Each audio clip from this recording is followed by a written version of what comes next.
everyone, welcome back to Clover Knows Pets. I'm Clover, and today I'm going to be, redoing a cage for a cockatiel. If you don't know why I'm doing that, please go check out the shorts on my channel. I did explain that somewhat, and then also I'm going to have a full video posted pretty soon here, explaining Benny's story, how we got him, why we have him, why we felt more obligated to take him in, and why we are doing things the way we are with him is all going to be in a separate video. But yeah, this video is probably going to be pretty long, so grab a snack, grab a drink, sit down, and let's get started. Alright, so before we start, I'd like to say no hate whatsoever to the previous owners. They tried their absolute best and did everything they could, and they really did love this bird, but since they could not properly care for him, they gave him to us. All of the reasons for that are in a video that's going to be coming out soon. Subscribe if you haven't already to be notified when that comes out, but yeah. I'm just going to go through his cage, this is how it was set up, and talk about the good and bad things about it, and then I will do a full redo and set it up properly and get him situated in our home. First thing I'm going to mention is the size. This is a very much appropriate size cage for a cockatiel. I actually really like this kind of cage. Yeah. It is a flight cage, and it's a very nicely sized flight cage, so that's really nice. I also like this kind of lock. I actually don't know why I like it for bigger birds, but for smaller ones at least, this sort of locking mechanism is especially helpful when you have smarter birds like Eclipse or Budgie, who know how to unlock most cages and unscrew things and such. Since it sits right there, any bird in a cage this size will not have a long enough beak, just due to their size, will not have a long enough beak to reach to here, in comparison to a lot of other cages where they do, and they can just flip it up and get out. Anyways, looking inside, first thing I notice is the grid is on the bottom. You don't really want grids on cages, at least that's my personal opinion about it. I personally like to go gridless, as they say, and just have this bottom tray in there. Here's an example of what I mean. I know this is dirty. Crackers had a lot of fun with it, let's just say that. But yeah, then you can put toys and stuff on the bottom for them to play around with. And it just makes for a much more fun cage. So although there's nothing particularly wrong with the grid, I personally wouldn't recommend it. Next up, this ladder. Ladders are fine. I don't really understand why it's going up to just the bars instead of having a perch near it. When you have a perch near it, it gives the bird a reason to climb up the bars instead of just using it as a chew toy or it just taking up space. Another thing I noticed with it is that this whole piece here has been completely chewed off, which leads me to believe that he was very bored in this cage and there weren't very many chewable, shreddable toys. Which you can confirm, because if you look in the cage, there's this one here, and that is all hardwood, which means that it can't really be chewed on by small beaks. Another hardwood one here, and then there's this one here. That's actually a very good toy, and you can see it has very much been chewed on. And then this one in the back that, although a good toy, he clearly didn't really like it. Yeah. Now, funny story actually, that toy right there in the back is actually one I made over a year and a half ago when we first fostered this guy for this family before they could properly care for him. They eventually wanted him back, and legally we did have to give him back, of course, but yeah. So that toy has been in here for a very long time, and he clearly does not like it. This toy up here is another good one, and you can see it has been chewed on a ton already. When talking to the previous owners, they said this had recently been put in, which does make sense. But yeah. Next, I'm just going to talk about the perch situation in here. First of all of the perches are very, very white. This is a natural wood perch, but it is so white right now. That is definitely not only poop, but a mixture of cockatiel dust, because they are very dusty birds. They are a cockatoo species. But still, that does signify that the perches have not been cleaned anytime in the present, like, no recent time, so that isn't exactly good. Yeah, once again, no hate towards these owners. They did not know what they were doing was bad, and they truly did try their best. And in the end, they did end up rehoming them due to not having enough time and such, so it does make sense. I am not shaming them for any of this. They did the right thing, and they truly cared about the birds. I also noticed this swing here.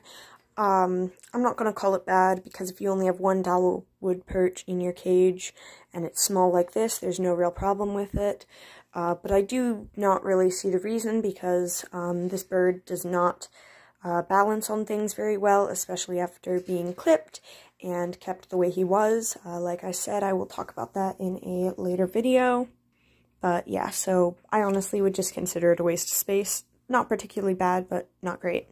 This perch over here is good. It is a platform perch, so that he can sit on it. Again, it has been chewed on, meaning he didn't have much to chew on. Yeah, ironically, I actually made this perch for them, once again, over 1.5 years ago, like when I made that toy, when we were watching them. By the way, their care has improved so much since then. They were really trying, and it makes me really happy to see. At the time, they had them in a really tiny cage with Zoom Ed colored pellets and one dowel perch and one not great toy. So yeah, they've definitely done what they could, and I am happy with that. But yeah, moving up to this one, this is like a platform perch for smaller birds. Oh my god, it's so dusty. But yeah, not bad. I personally would have flipped it this way, but yeah, not bad. That's a good perch. Down here, they've got another natural wood perch, once again with the dust, but that's sort of to be expected, seeing that they rehomed due to not having enough time and money. So yeah, this is another very good perch because it is a natural wood perch. Yeah. And finally, this corner perch up here, I'm assuming this was where he sleeps. Mess there, but yeah.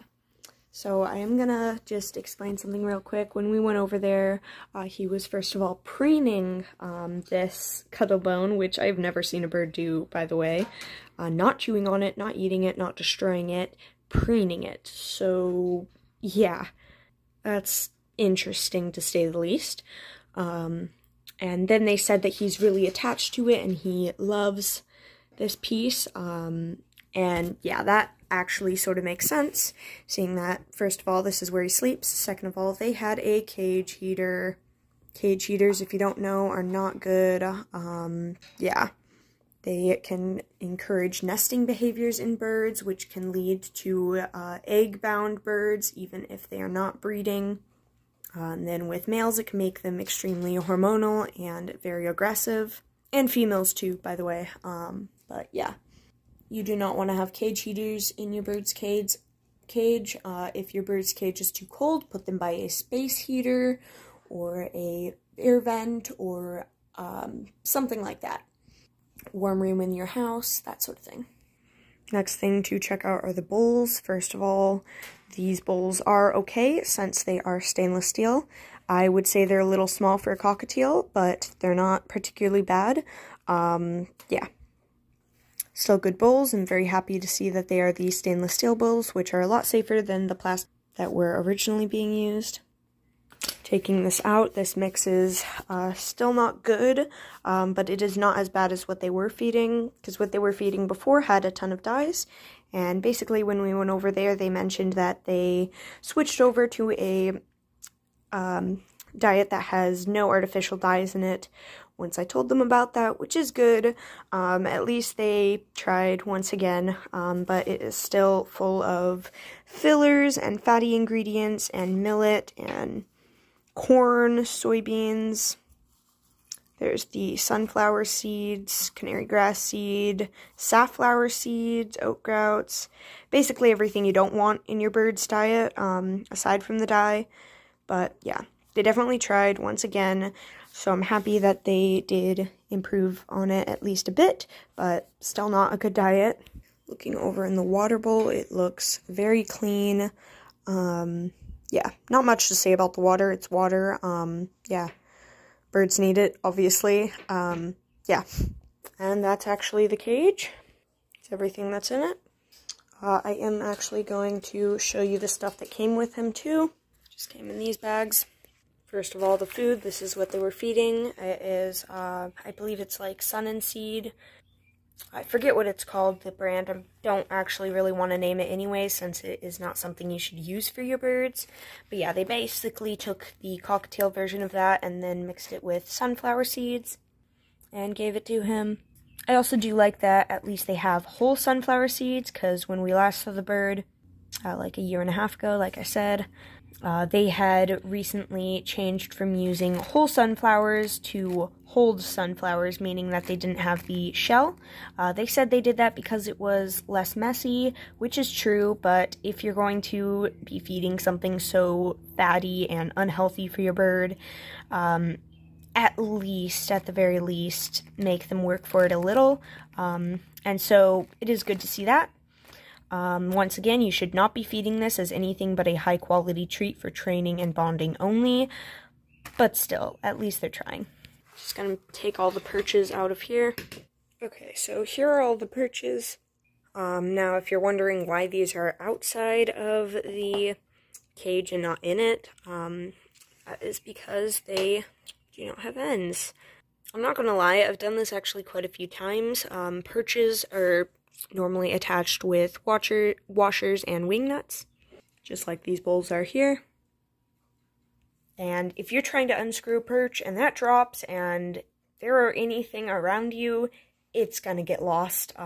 Yeah, I don't know where they go, but they get lost so often. So that does make sense. As for these perches, this one is good, but a little bit small for a cockatiel. I mean, if it's only one perch, it's fine. And this one looks good and is a good size and width and shape, but the kind of wood it is, I forget what it's called, is super, super, super smooth. And the brand that this is does not actually shave it down or sandblast it like most brands, and so it stays really smooth and it's harder for them to walk on. And for a bird like him with balance issues, that's not something you want. And then finally the dowels. I'm very happy that these are not in the cage. These 3 went in the old cage. That was the length of the old cage. And then this one went on top because it had a top opening lid. I actually have the old cage too. They gave it to us to use as a emergency cage when we rescued a bird, actually, because the bird was sick and injured, so we needed a small one. But yeah. So that's it for perches. Okay, now I'm just taking out the extra toys. So this is the one toy he had in the old cage when we originally got him, and I basically convinced them to take it out, and then also replace the bottom with tissue paper instead of cotton, just in case they were to put it back in. But yeah. I wonder, gonna look at this in a minute, I don't know what it is. Yeah, so first of all, this ladder. This is a great ladder. There's actually nothing wrong with it whatsoever. Perfectly good. I don't know why it wasn't in there, but yeah. This is another thing they had in the old cage that I explained was bad since it's cotton, and they luckily took it out. I'm actually really happy with the stuff they were doing, because I'm gonna be honest, there's a lot that should have been done that wasn't done, but they really do seem to have tried, and they did listen to a lot of the advice I gave them, which makes me really happy to see. I actually didn't know that they took this stuff out. I thought it ended up getting put back in. So yeah, that's really cool. This is another toy I had made originally for him. I was horrible at making toys a year and a half ago. I don't know how, but yeah, it has been destroyed, so that's cool. This one looks good. Maybe take off the bell, but it looks good. And this, oh, it's filled with, what? I'm gonna have to check out that in a minute, see if it fits to those perches. But this was actually a coconut that they had in there, and this is originally what he was sleeping in every night. I had to explain how that was that could cause hormonal issues with the birds and just isn't good. And I'm super happy to see that it was not in there. Yeah. Now, I'm very curious what is in this. Oh my god! That is adorable! Oh my god. So this is, we originally watched Benny for a few weeks while they went on vacation, and that's when I finally saw him and his cage, and how he was being set up, and why everything just wasn't right, especially seeing that he came from a very, very, very bad situation beforehand. I'll go into that in a different video, but basically he was kept in a cabinet, a literal cabinet, for the first 4 years of his life after being hatched from a chick. Yeah, so, yeah. Basically, the lady gave him to these owners and was like, here, have this bird. Yeah, anyways, they had to go on vacation, so I had him. And being a bird-crazy person, especially at the time, even though I was a lot more naive and less experienced, I still did know a pretty good amount about birds. I have videos on my channel about my care at the time. It was good. At least good enough. And anyways, once we had him, I noticed a lot of things just weren't being done right, and so I made them these sheets. Keep in mind, this was a very long time ago, and I was not good at spelling or really doing much in general, in terms of persuasion, so I just basically wrote down some basic things for them. What Benny likes. I noticed he likes hair, attention, obviously, being out of the cage. I put these on there, super simple stuff on there, because he was being caged all day, all night, in, like, a very small cage. Yeah. Being out of the sun, being outside in a carrier/cage, and then sitting on people's shoulders. Actually, I have a short of him just today when we first got him on my shoulder. Super cute. What he dislikes, being taken out of the cage, which is true. He doesn't like if you put your hands in the cage, which is the next one. Mirrors, dark places, drafts. Benny hazards. I know it says Zeus or other dogs. They have a dog named Zeus. That's what that is. I'm not going to read through all of this, but for training goals, I have strengthening flight muscles, because being kept the way he was, he could not fly at all. Better coordination so that he could fly properly. Recall, and then round is something that's just what I call it. I don't know if it has a normal name, but basically you teach the birds to sit on your hand. You say the word round, they fly off, go in a circle, and land back on your hand. And then recommendations. Topps or Harrison pellets, I still do agree with that. Harness, carrier, Planet Pleasure bird toys, which is a awesome toy brand. Stainless steel bowls. They got the bowls, they got the carrier, and they didn't get the Topps or Harrison's pellets, but they did get something slightly better, so good job. Anyways, up here I basically just put, I talked them through this, I didn't just give it to them, so yeah, but basically, I was explaining what not to have in your bird's food. And you don't want fillers, artificial colors, or flavors. I forgot to put flavors, or sugars. Access sugars, of course. And then I just put up here what they had in there that I noticed was really bad in the original one, which was ground corn, soybean meal, fillers, sugar, that's sugar, vegetable oil, shouldn't be in there, wheat, another filler, and then a bunch of artificial dyes. That was all in the food they were originally feeding him, so yeah, glad they switched off of that at least. They definitely did try. Then here I just have a like parrot trap builder. I didn't actually make this, and I did forget to cross this out for them, but I don't agree with what it says here with 50% veggies, 10% fruit, 40% pellets.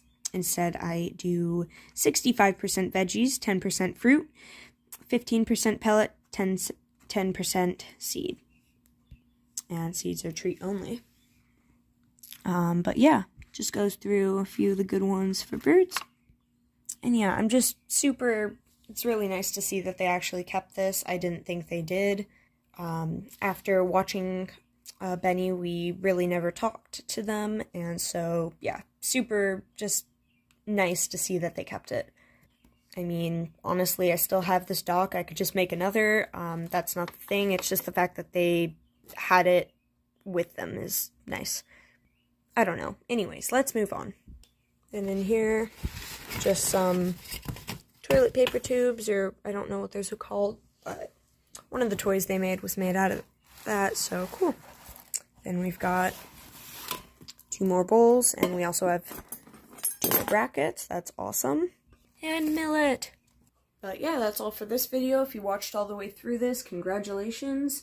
If you want to see part 2, where I set up the cage properly, please subscribe to the channel and check out my videos, because I will have it posted right after this one's out.